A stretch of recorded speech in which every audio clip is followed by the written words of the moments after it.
Então vamos à última aula hoje, irmãos, do curso Deixa a Bíblia Falar. Nós vimos 13 lições até aqui. Nós vimos que a Bíblia é a palavra de Deus.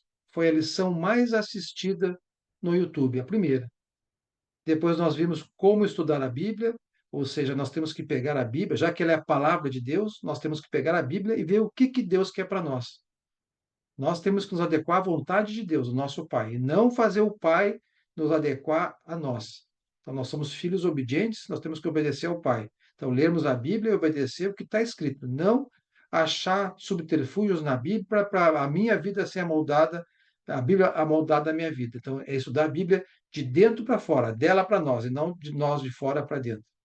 Nós vimos a aliança mosaica no Velho Testamento, que foi uma aliança com Deus, com o povo de Israel, o início de tudo, é o tutor até Cristo, ela conduziu o povo de Israel até Cristo. Ela não está mais em vigor. E nós vimos a aliança cristã, a aliança do Novo Testamento, onde a velha aliança morreu na cruz e a nova aliança veio na cruz, através da morte de Cristo. Nós vimos na lição 4 a divisão religiosa. Por que tem tantas religiões, tantas denominações? E, infelizmente, é essa divisão religiosa que Jesus orou e pediu, que todos os seus discípulos de Cristo tenham unidade em Cristo, na vontade do Pai. Assim como ele tinha unidade com Deus, obedecia a Deus e seguia a Deus, ele espera o mesmo de seus discípulos, que sigam a sua doutrina, a Bíblia, a palavra do Senhor. Nós vimos na lição 5 e 6 a igreja bíblica, aquela igreja que Cristo edificou, que ele comprou com o seu próprio sangue, ela é baseada nos ensinamentos de Jesus Cristo, dos apóstolos, guiados pelo Espírito Santo, a sã doutrina, os princípios de Deus. Nós vimos na lição 7 o Jesus Cristo, Filho de Deus.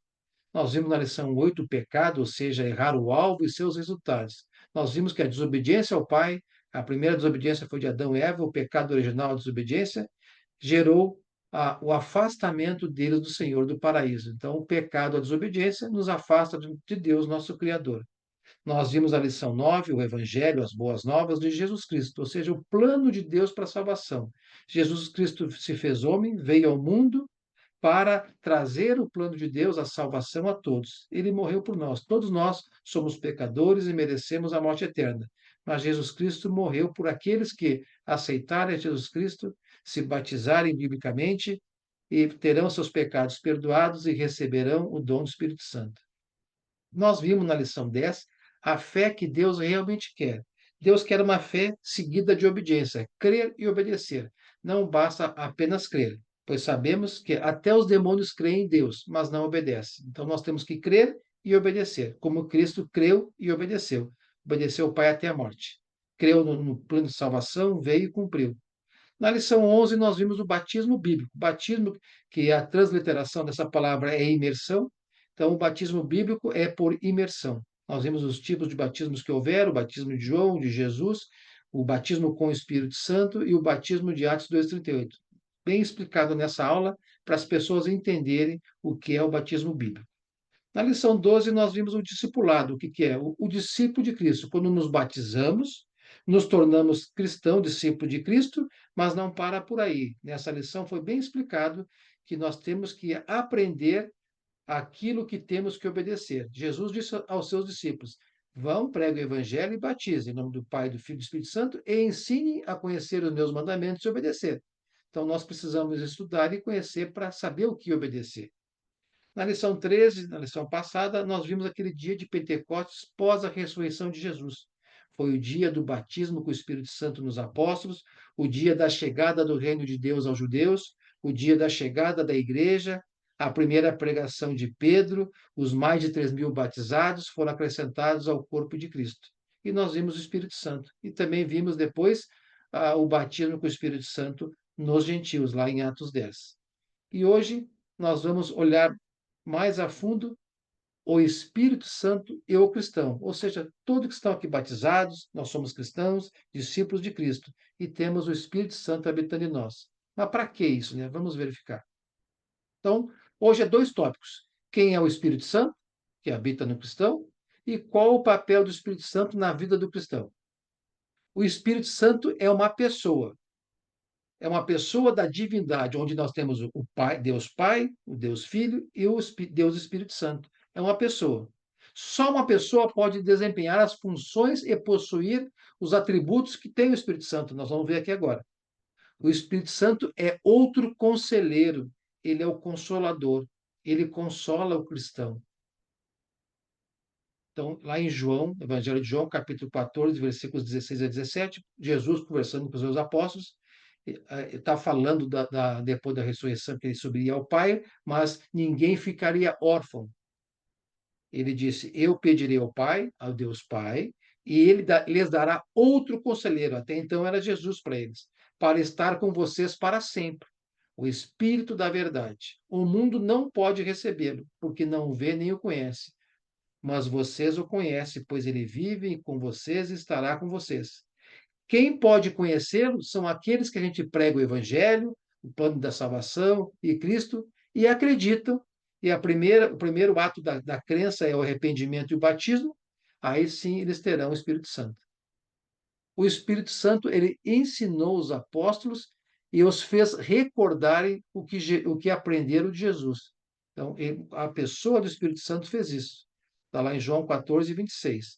Mas o conselheiro, o Espírito Santo, aquele que viria, que o Pai enviará em meu nome, lhes ensinará todas as coisas. Então, tudo que foi ensinado e está no Novo Testamento foi ensinado pelo Espírito Santo. Ele lhes fará lembrar tudo o que eu lhe disse. Então, Jesus trouxe ensinamentos, mas não ensinou tudo porque eles não podiam suportar, mas garantiu que viria o Espírito Santo e completaria os ensinamentos. E também faria relembrar tudo o que ele ensinou. Então, como característica de pessoa, o Espírito Santo deu testemunho a respeito de Cristo. Está lá em João 15, 26. Quando vier o conselheiro, Jesus falando, que eu enviarei a vocês da parte do Pai, da parte de Deus, o Espírito da verdade que provém do Pai, ele testemunhará a meu respeito. Então, quando nós pregamos o Evangelho, pregamos a salvação, pregamos as boas novas, nós testemunhamos Jesus Cristo. O Espírito Santo guiou os apóstolos a toda a verdade. Então, por isso que depois da Bíblia ter sido revelada e registrada, outros homens que vieram e disseram, recebi uma revelação de Deus e fundaram as suas igrejas, não é a verdade bíblica. Pois Jesus disse que o Espírito Santo guiaria a toda a verdade. E falou o que ouviu e anunciou essa doutrina que estaria por vir. Então está aqui, registrado lá em João 16, 13. Mas quando o Espírito da verdade vier, ele os guiará a toda a verdade, não faltará nada. Não falará de si mesmo, falará apenas o que ouvir. Eles anunciará o que está por vir. Então, quando João escreveu o último livro, Apocalipse, toda a verdade foi revelada e registrada. Depois desse livro, Apocalipse, nada mais foi revelado do Pai. Tudo que precisamos saber para termos a salvação eterna, o plano de Jesus Cristo, está na Bíblia. Não tem nenhum acréscimo mais, nenhum outro livro. A Bíblia diz, inclusive, que o Espírito Santo tem condições de fazer decisões, como pessoa fazer decisões, pois ele tem uma mente e um pensamento. Então, aqui em Atos 15, capítulo 28 e 29, depois daquela primeira viagem missionária de Paulo e Barnabé, ele chegando em Antioquia, ele verifica que judeus convertidos a Cristo estavam ensinando aos cristãos gentios batizados por Paulo na região da Galácia que eles precisariam se circuncidar para serem salvos. Paulo fica brabo, escreve uma carta aos Gálatas, dizendo que não. Agora, no Novo Testamento, esqueçam o velho, a liberdade em Cristo é o Evangelho de Cristo.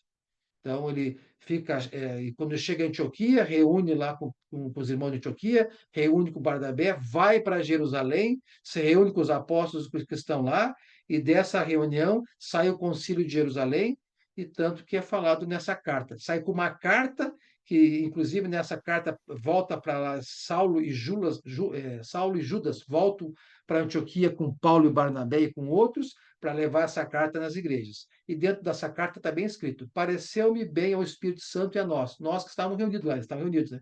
Não impor a vocês, quem gentios, nada além das seguintes exigências: que se abstenham de comida sacrificada aos ídolos, do sangue, da carne de animais estrangulados e da imoralidade sexual. Vocês farão bem em evitar essas coisas, que tudo lhes virá bem. Então, pareceu bem a quem? Ao Espírito Santo, que estava com eles reunidos, e a nós. Então, quando nós nos reunimos como igreja de Cristo, reunimos para ensinar alguém, quem está conosco é o Espírito Santo nos guiando. O Espírito Santo é Deus.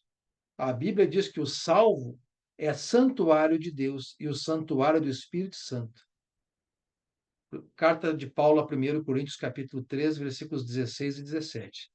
Vocês não sabem que são santuário de Deus e que o Espírito Santo habita em vocês? Se alguém destruir o santuário de Deus, o corpo de Cristo, Deus o destruirá, pois o santuário de Deus são vocês, é sagrado. Acaso não sabem que o corpo de vocês é o santuário do Espírito Santo que habita em vocês? Que lhes foi dado por Deus e que vocês não são mais de si mesmos? 1 Coríntios capítulo 6, 19. Nós não somos mais de nós mesmos. Giovanni não é mais do Giovanni. Agora o Giovanni, o corpo dele tem que ser servido a Cristo, a Deus. O Espírito Santo habita em mim. Então eu sempre falo isso para o cristão. Cuide aonde você anda e o que você faz com o seu corpo, pois você está carregando no interior de vocês o Espírito Santo de Deus. Aonde vocês estão, o que vocês estão fazendo. Muitas vezes a gente faz coisas escondidas dos homens, da igreja, mas de Deus jamais. E ainda mais porque o Espírito Santo está em nós. O Espírito Santo é chamado de Espírito de Deus e de Espírito de Cristo ao mesmo tempo. Está lá, Romanos capítulo 8, versículo 9. Entretanto, vocês não estão sob domínio da carne, mas do Espírito, se de fato o Espírito de Deus habita em vocês. E se alguém não tem o Espírito de Cristo, não pertence a Cristo. Por isso que os não batizados não têm o Espírito Santo e não pertencem a Cristo, não pertencem ao corpo de Cristo, à igreja de Cristo. Precisam se converter. Isso, irmãos, deixa claro a respeito da divindade, ou seja, que Deus é o Pai, o Filho e o Espírito Santo. E o que o Espírito Santo faz na vida do cristão? A principal atuação do Espírito Santo não ficou restrita ao primeiro século, irmãos, mas ocorre nos dias de hoje e vai seguir ocorrendo até a volta de Cristo. O Espírito Santo, ele sela o cristão. No momento do batismo, ele sela, pois é a garantia da herança a ser dada por Deus, eternidade. Por isso que nós sabemos que vamos morrer fisicamente, mas não eternamente, não espiritualmente, pois habita em nós o Espírito Santo, que é a garantia de uma eternidade. Essa é a nossa fé, crer e obedecer. Então, Paulo, quando escreveu aos Efésios, naquela prisão em Roma, ele escreve 4 cartas em Roma, lá, primeira prisão, escreveu essa carta dizendo: quando vocês ouviram e creram na palavra da verdade, e todos nós ouvimos e cremos e nos batizamos, o evangelho que os salvou, vocês foram selados em Cristo com o Espírito Santo da promessa, que é a garantia da nossa herança, até a redenção daqueles que pertencem a Deus, para o louvor da sua glória. O Espírito Santo tem o papel de produzir virtudes do seu fruto na vida do cristão. Então, lá, Paulo escrevendo aos Gálatas, a primeira carta de Paulo, depois daquela viagem missionária, daquela situação que ele encontrou lá na volta, lá, ele escreveu uma carta forte lá, chamando atenção. Então, Gálatas capítulo 5, versículos 16 a 25. Por isso digo, vivam pelo Espírito e de modo nenhum satisfarão os desejos da carne, pois a carne é contrária ao Espírito. Então, os desejos da nossa carne é contrária ao Espírito Santo. E o Espírito, o que é contrário à carne. Eles estão em conflito um com o outro. Por isso que o Espírito está em nós, está nos ajudando. Olha, não faça isso. Não as coisas, os desejos da carne que nos afastam de Deus. Está em conflito dentro de nós.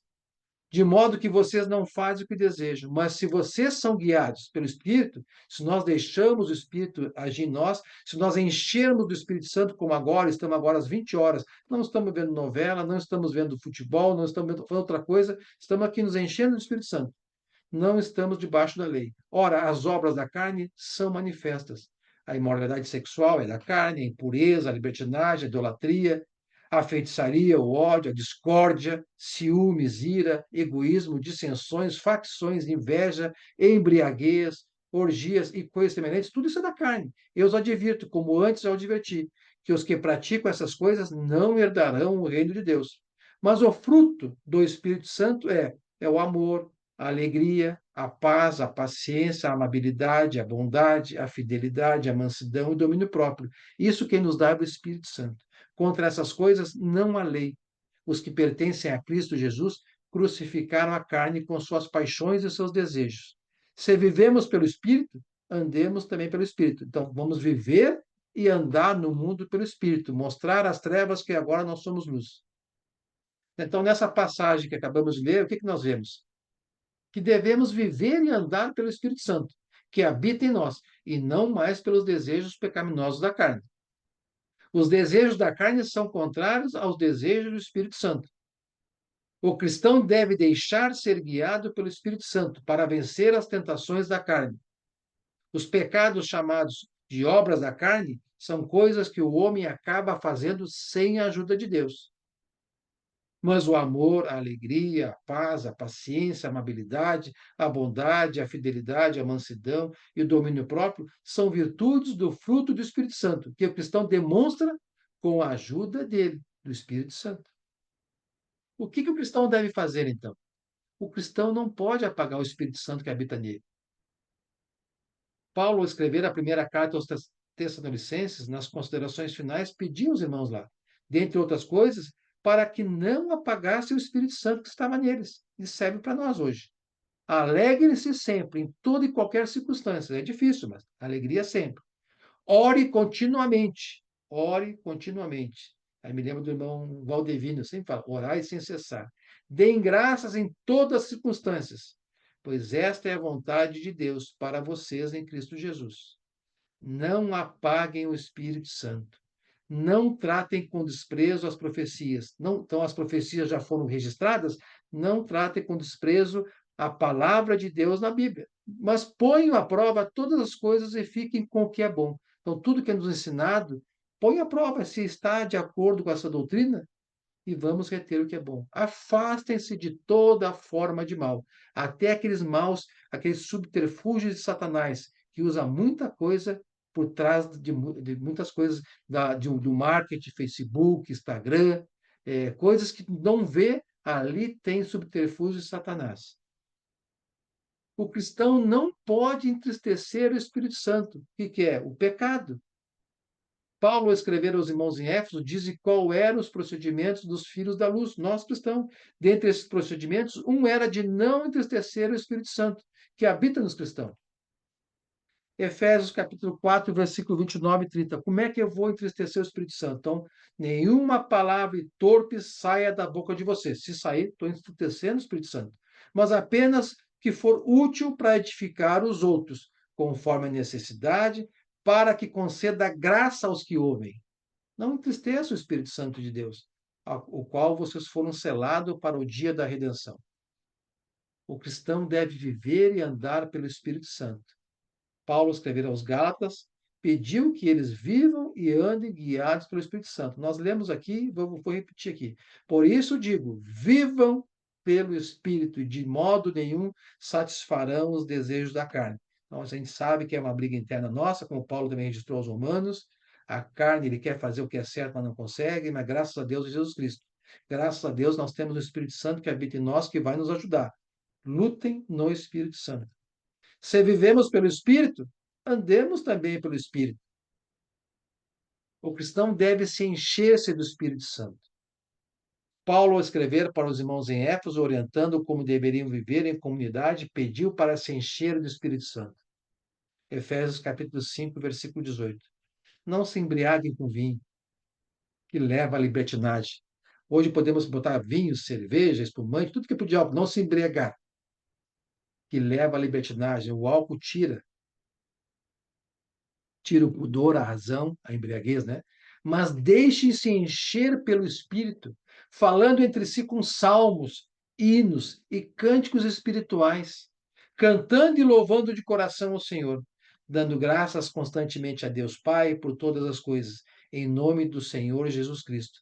Por isso, nós devemos sempre estar entre irmãos, conversando, nos edificando e nos encorajando.